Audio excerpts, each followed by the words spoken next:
What's up guys, welcome back to the channel. I am the Beaver, and today we're diving deep into what might be one of Disney's best sequels in years, Zootopia 2. And I'm just gonna say it right now, this movie cooked. It takes the charm of the first film, mixes it with conspiracy, buried history, political corruption, and gives us a villain twist that I didn't see coming. Let's break down exactly why this sequel works and highlight the characters in this film. Let's get into it. Like this, subscribe, like this video. One of the best things about this movie is how confidently it expands the world of Zootopia without ever feeling bloated. It starts small, Judy and Nick struggling as new partners, clashing personalities, clashing approaches. Chief Bogo basically tells them, figure it out or you're done. Then Judy finds that piece of shed snake skin in the smuggler's hideout. A clue that seems tiny but ends up unraveling the entire history of the city. The deeper they go, the more they discover. There might be a snake roaming Zootopia. Some high-class predators want that quiet. The Zootennial Gala is hiding more secrets than guests. The story steadily escalates until it turns into a full-blown conspiracy thriller involving missing patents, buried towns, erased species, and the founding father who may not be the hero he claims to be. Every clue pulls them into something bigger, and by the time the truth comes out, you realize the movie wasn't just telling you a sequel story. It was rewriting Zootopia's entire lore. I gotta talk about the Lynxleys, the real puppet masters of the movie. This family reminds me of the rich families in The Purge. They came off as classy and polished at first, old money predators dripping with political power. A family who's been running Zootopia's reputation for 3 generations like it's a PR firm. But beneath all that, they're basically the Lannisters of Zootopia. Ebenezer stole credit for creating the weather walls. He buried Agnes' design, literally hid an entire reptile village to erase her legacy. He framed her as a murderer to protect his name.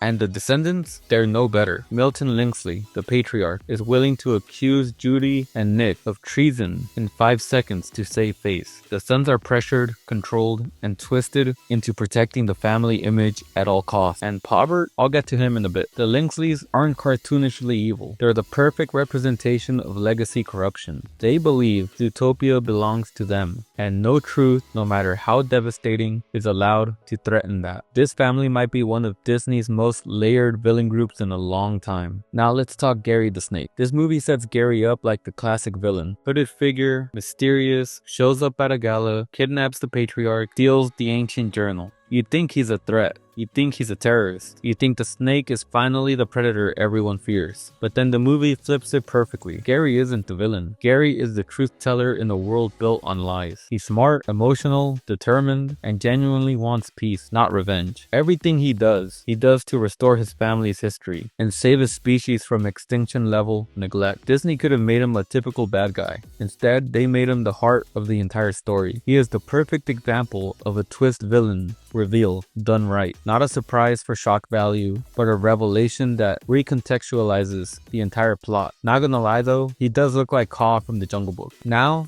let's talk Mayor Brian Windancer. First off, can we just admit that whenever this character talked, we saw Krong. It was one of those moments where the voice is so iconic to a character that you can't picture it as anything else but that character. Anyways, Mayor Brian Windancer starts off as your classic politician who cares more about optics than people. When the Lynxleys start pointing fingers at Judy, he buys it. When Gary gets blamed, he panics. But as the truth comes out, the buried town, the stolen patent, the reptile erasure, he steps up. He goes from protect the status quo to protect the truth. His redemption feels earned because he doesn't magically become brave. He becomes responsible. And that's a much more interesting arc. Judy's story this time around, it's way deeper than the first movie. This isn't the wide-eyed rookie from Zootopia 1. This is a Judy who's tasted success, tasted failure, and is terrified of losing everything she fought for. She's pulled in every direction at once, doing her job as a professional when everyone is watching her every move, trusting her instincts even when nobody else sees what she sees, carrying the weight of being the ZPD's mascot of hope, and the fear, the real fear, of letting Nick down. Because deep down, Judy is scared that the wrong step, the wrong decision, and the entire city will lose faith in her, including her own partner. And this movie doesn't hold back. She's betrayed by someone she trusted, nearly dies from venom while choking on her own breath, loses the carrot pen that symbolized her bond with Nick, and watches her entire case collapse like it never mattered. You feel every second of it, but that's why she's one of Disney's best protagonist. Judy never folds. She pushes through embarrassment, through fear, through literal paralysis. Even when she can't move, she's still thinking, still planning, still believing that truth matters. Her growth here is mature, emotional, and beautifully written. This movie isn't just about Judy solving a mystery. It's about Judy becoming the kind of hero who doesn't need the spotlight, just the courage to do what's right. And Nick Wilde, he's the comedic relief and the emotional heartbeat of the film. He cracks jokes, plays it smooth, pulls off those slick con artist schemes, but this movie finally lifts the mask and shows the fox underneath. It digs into his insecurities in a way the first movie only hinted at. Am I really good enough to be Judy's partner? Does she actually rely on me or just tolerate me? Can a fox with my past truly belong in the ZPD? Nick isn't just worried about the case. He's worried about losing her trust. And every time Judy pushes herself too hard or nearly gets hurt or distances herself emotionally, you see that fear in him. Because deep down, Nick has never had someone believe in him the way Judy does. And the idea of messing that up terrifies him. But this movie also shows how much he's grown. He steps up when Judy collapses. He carries the investigation when she can't. He becomes the steady presence she needs when everything falls apart. Nick and Judy's story arc in this movie, genuinely great. Not just as partners, but as two people learning how to trust and lean on each other in a world that constantly tries to pull them apart. Their bond gets tested, strengthened, and redefined. And by the end of it, they feel more like a true duo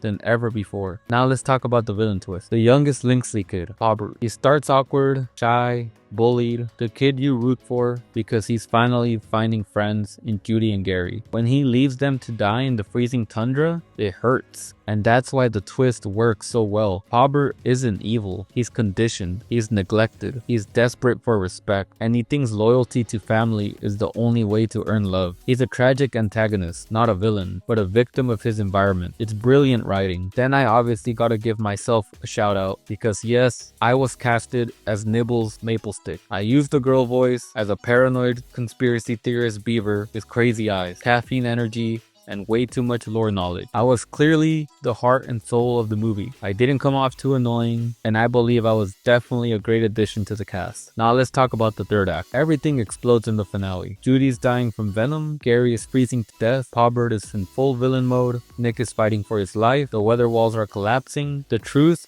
is seconds from being erased forever. But then Judy saves Nick, Nick trusts Gary, Gary cures Judy, I come in clutch, the mayor redeems himself, and Pawbert is finally arrested. The reveal of Agnes' true legacy is emotional and satisfying. The final arrests feel earned. Reptiles finally reintegrating into society feels hopeful. This is Disney firing on all cylinders. Overall, Zootopia 2 isn't just a good sequel, it's a great one. Expands the lore, adds new species, hits emotional highs, has real stake, introduces a great villain twist, delivers genuinely powerful themes, gives Judy and Nick their best arcs yet, exposes a corrupt family in the most satisfying way, and yes, it also features me as a jittery beaver who knows too much. This movie's smart, emotional, funny, and incredibly well written. If this is the direction they're taking the franchise, I can't wait for Zootopia 3, which they teased in the post-credit scene confirming there will be birds. Well, that's the end of the video. Do you feel like the sequel delivered? If you do or don't, let me know in the comments. Hit that like button, subscribe to the channel, share this video with your friends, and as always, I am the Beaver. Follow me on all my socials down in the description, and I'll see you in the next one.